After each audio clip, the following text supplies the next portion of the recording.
घर गइलू शादी के पियावा के घर गइलू। अरे सुनो तनी नहीं हमारो फिकर गइलू शादी के पियावा के घर गइलू। दर्द बुझलू ना अखिया के लोर के गइलू छोड़ के। अरे मोर जाई रे बेवफा और तोहरी करे जाके छोड़ के। मोर जाई रे बेवफा और तोहरी करे जाके छोड़ के। PK recording studio Maharajganj. Music by Prakash सोनी।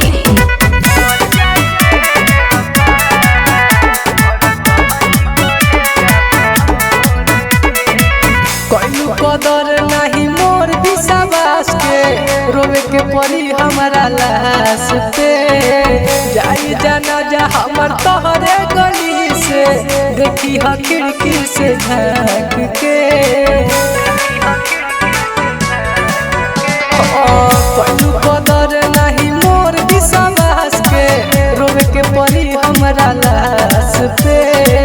जाई जाना जा हमर तोहरे गली से देखी हा खिड़की से झाँक के। बारू बहुत सकल कमजोर के कमजोर के।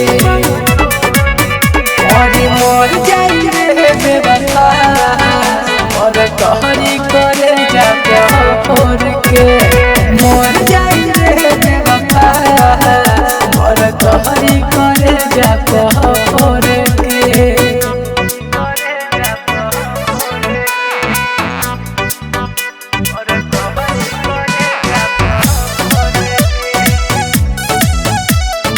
म्यूजिक बाय प्रकाश सोनी।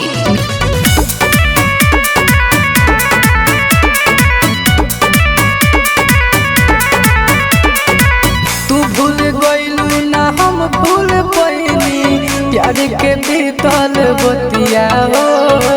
घायल मृत्युंजय के धड़ के लायो भी हो तोहरे नाम से छतिया हो।